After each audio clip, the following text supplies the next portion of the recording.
Ojuabe, my darling sister, it's better for a man to shout on you than to keep malice with you. But Ojuabe, do you understand something? Yes, a man doesn't even have to shout on you. It's called trauma bonding. So the agenda must align. Ojuabe, you are being abused without you knowing you are being abused. Ó dìgbà tó bá fi ẹ̀ṣẹ̀ fọ́ ẹ lójú. Máa defend ẹ. Mi ò sọ pé kò fi ilẹ̀ o. No, don't get me wrong. Mi ò sọ pé kò fi ilẹ̀ o. But that guy is an aggressor. Nǹkan tó bá ṣe yẹ pé ó mọ̀ pé you are a live streamer kó tó fẹ́ ẹ. Ó mọ̀ pé iṣẹ́ tó ń ṣe tó fi ń jẹun lélẹ̀. Ó mọ̀ pé okay, if there's anything that has to do with anything, he can talk to you after the live stream. But I don't like this, I don't like this. But he came to live, and he used his hand to shove you, get out. The agenda must align. The agenda must agenda. Ojuabe, you don't know you are being abused. Oh, the bush shove wesegbe. Do the life. Ojuabe, now imagine behind the closed door. Show the yalano ni. Gbogbo ojú ẹ ló wú. Ṣé kìí ṣe pé ó tún gbú ẹ lẹ́yìn gbogbo kìíní yẹn? And you came outside to defend him. Number one mistake the man say, do not defend a man. Wọn kì í defend ọkùnrin. Your man needs to apologize for letting his emotion take over him. And there you are using hold him tight. Nobody wants him. Ṣé wí mi tó jẹ́ pé ọkọ mi ò kì í ṣọ́ọ̀bù mi sẹ́gbẹ̀ẹ́, ọkọ mi ò kì í ṣe sọ fún mi pé kí get out, ọkọ mi ò kì í bojú mi jẹ́ lórí kí ni mo fẹ́ fi irú Dàní ṣe. Dàní ọlọ́ràá kí ni mo fẹ́, mi ò lè bẹ́ẹ̀ dùn, Ọlọ́run má jẹ́. O ò tí ì mọ̀ pé wọ́n abuse ẹni. Kò tí ì yẹ ọ̀ǹtì tó bá ti late, ibi tó ti ń bẹ̀rẹ̀ náà ni. Àwọn tó ń lù lẹ́nì kì í ṣe pé ọjọ́ kan wọ́n kọ́ dédé jí wọ́n lù wọ́n. Ó ń bẹ̀rẹ̀ kéékèèké ni, and you are here defending a man that disrespected you. You are older than this guy, you think about it. He disrespected you in front of thousands of people. Our blogger ti gbé orí bó ṣe ń ba yé ẹ jẹ́ lórí social media. Our blogger ti gbé, and you are there saying, you like a man that is action. That is not action. That is not an healthy action man that we women want. That is not. That is a confused, aggressive, man that manipulated you to come out, to come and Joti Frank you back keep malice pẹ̀lú ìyàwó ẹ̀. Ibo ló ti fẹ́ mú ṣọmọ the agenda tó fẹ́. If Frank did not keep malice with his wife, what would you have said? That it is better for him to shout on you than to beat you. Àwọn tó pariwo mọ́ náà lọ máa ń nà. Ojuabe, you go feel am as if you want to die, but you no go die. Manage. O ti ẹ̀ ti manage lóòótọ́. Sorry, I have to tell you some things. The flags are there.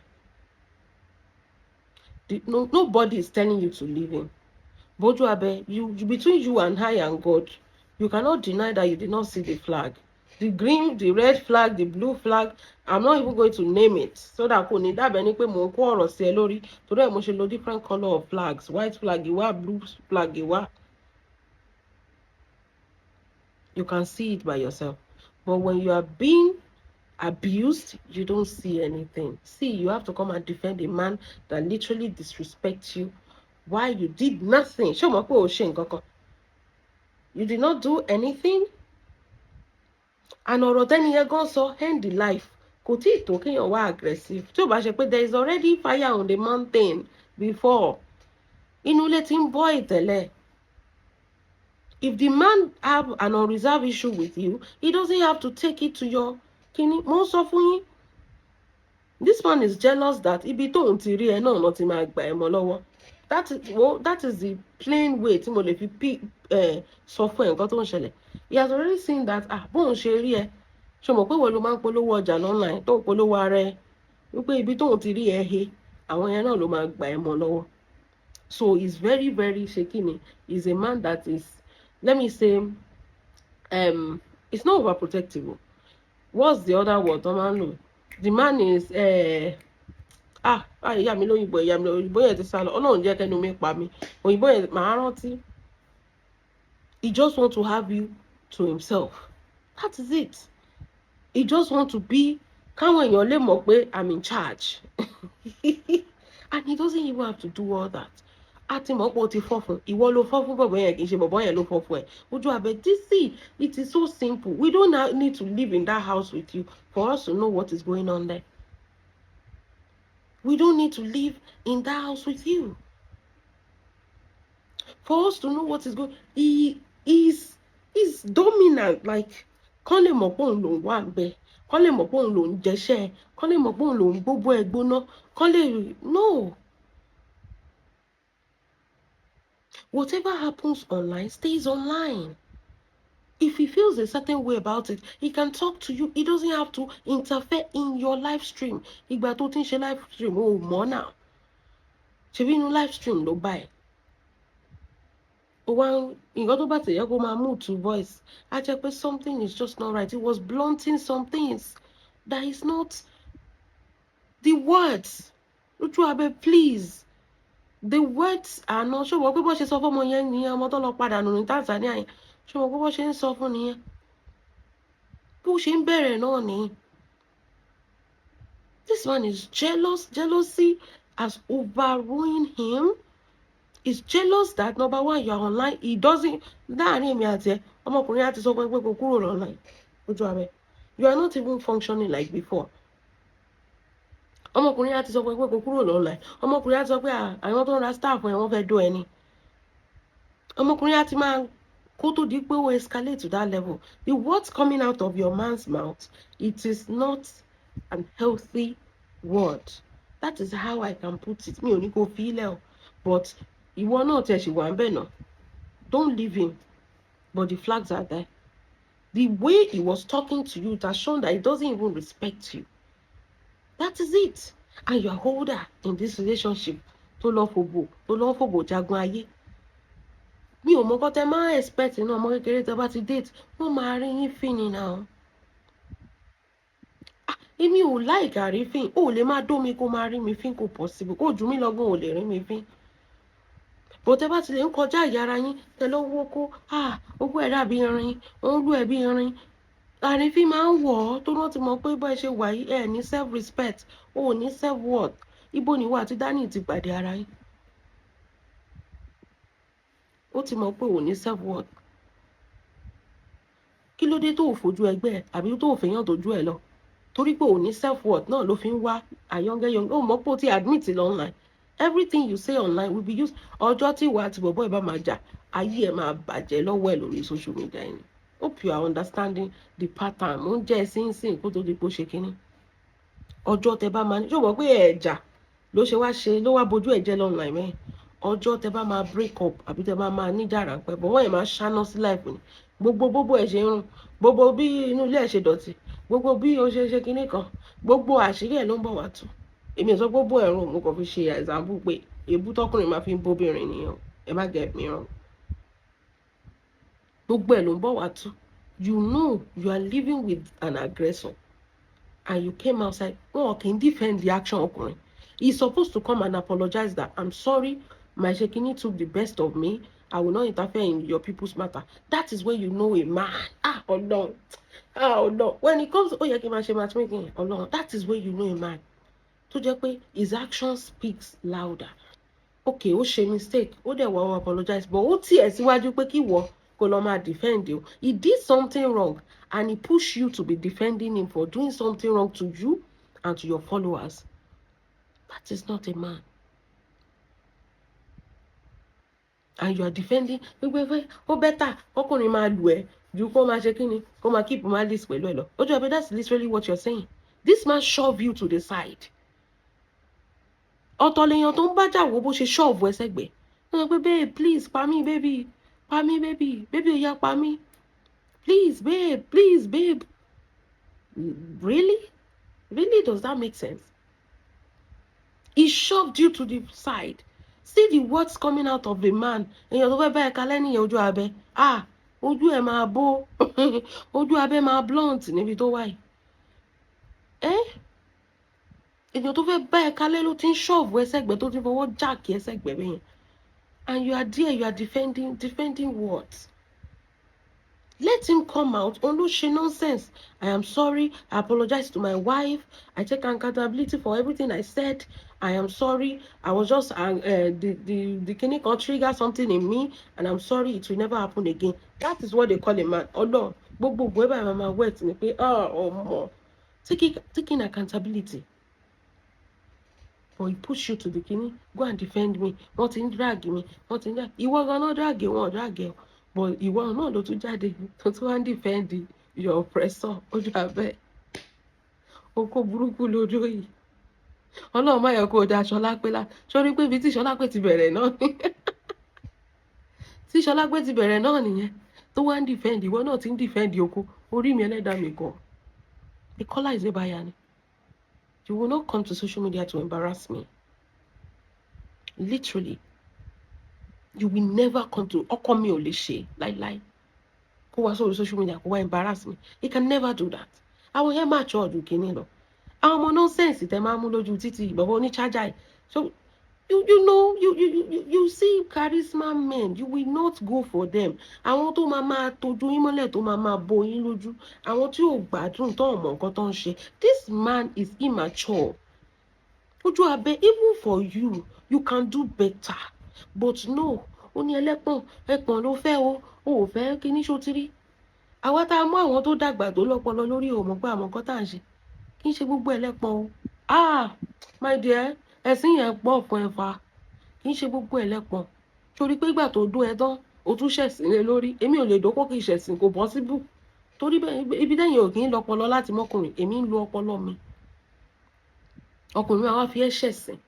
Ó dẹ̀ ń do ẹ. No, na you dey defend. Wàá da Lizzy díẹ̀díẹ̀. O ti ń da Lizzy bọ̀ nìyẹn. Kó má yẹ pé àwọn àfáà tó gbé fún Lizzy, orí ẹ̀ náà rọ gbogbo ìpèlè lórí. O ti ń ṣàlàyé, you go explain, you go dey explain tire. Ojuabe, you go dey o tún ti ṣìmù nìyẹn. That is the summary of everything. O tún ti ṣe kí ni? O tún ti ṣìmù, o tún ti gbégi eléèrà. The man doesn't take accountability for everything he said. He's not remorseful. He doesn't really care about you because how would your he was so angry that if the camera was not on, ó lè fọ́ ẹ létí ńbẹ̀. He shoved you to decide. Always like òun try ṣó mọ̀ ọkọ mi wáyé tó bá ń bínú tó bá fọwọ́ kan ara ẹ̀ máa wálẹ̀. But you touch your man and he reacted like that, like he was triggered. Ìwọ dẹ̀ kọ́ ló ṣe o. Èèyàn tó wà lórí screen tí ò rí. If a person on the screen, on the other side of the screen, which he cannot see, can trigger your husband like that, an immature mango tó gbé sílé, mango tí ò pọ́n tó gbé sílé, tó sọ pé bó ṣe ń kọ́ ẹ́ lẹ́yìn ẹ̀ ló ń dùn mọ́ ẹ. Now imagine if it was you that offended him. Alu, Ojuabe, wàá má jẹ̀yà o. Bó ṣe dàgbà tó ló ṣe máa jẹ̀yà tó. Bó ṣe dàgbà tó ló ṣe máa jẹ̀yà tó lọ́wọ́ ọmọ kéékèèké. Wàá má jẹ̀yà o. O ti wá ń ṣàlàyé nsìn. Ìwọ ló fọ́kọ, ìwọ ló ń ṣàlàyé. Ẹ kú ìnáwó. I cannot relate. I swear. I cannot relate. Mi ò dẹ̀ ní ṣàánú yín. Because ẹ kí ń lo ọpọlọ. Ẹ máa tẹ́ bá ti di ọ̀rọ̀ kẹ́ lọ mọ́kùnrin báyìí, ẹ máa tọ́jú ọpọlọ yín sínú ilé. Ẹlòmíì máa mọ́kùnrin torí pé ó wà aesthetically pleasing. Torí pé ó fine. Tẹ́ bá ya fọ́tò pẹ̀lú ẹ̀ báyìí, wọ́n ní ṣọkọ ẹ̀ rẹ̀ lè. Torí pé aṣọ dúró lọ́rùn ẹ̀. Ẹlòmíì torí pé ó lè dó ẹ̀ pa. Those are superficial things. The main thing tó jẹ́ pé ojú ẹ̀ ò ní bó, ò ní ṣẹ̀sìn. Pick like that. Use common sense. Ọpọlọ lèèyàn máa ń kọ́kọ́ mú kó tó tẹ̀ ní wo owó, ò ní wo anything. Ṣọ́kùnrin ní ọpọlọ. Ṣó dẹ̀ lówó lọ́wọ́ at the same time. Ṣó lè tọ́jú ẹ̀. Bọ̀bọ́ yìí ò jọ èèyàn tó tiẹ̀ lówó lọ́wọ́. Ó tún pàdánù lẹ́lẹ́ẹ̀kejì. Ìwọ àti Lizzy gan ẹjọ́ ń gba owó lọ́wọ́ ara yín ni. Láti yóò lówó lọ́wọ́. Èèyàn tó tún lọ mú náà ṣe fi jájá ló ń ta. Kò lówó lọ́wọ́. Ó tún wà aggressive. Láti ò tiẹ̀ wà aggressive. Òun tiẹ̀ ti gba kámú. Bọ́ ilé tó mú ìkò lówó lọ́wọ́. Ó tún wà aggressive. Ó tún fẹ́ baṣẹ́ tó ti ń ṣe kó tó mọ̀. Ó tún fẹ́ bàjẹ́. Why? Because of a comment. Wọ́n ò bú ẹ̀yin méjèèjì. Wọ́n ò sọ pé wo bọ́kọ ẹ ṣe rí. wọ́n sọ pé ìṣọ́kọ lélẹ̀ àbí dáadáa ń didi, wọ́n sọ pé pa life. Why would you tell them to have life? Why would you? Now you don't go, you can't explain, my sister. Now so you dey do person, you go dey explain you. In the next 5 years, wada be Lizzy Wama explain, you go dey defend your husband. If the man is good, you don't need to defend him. You don't need to defend him. If the man is good.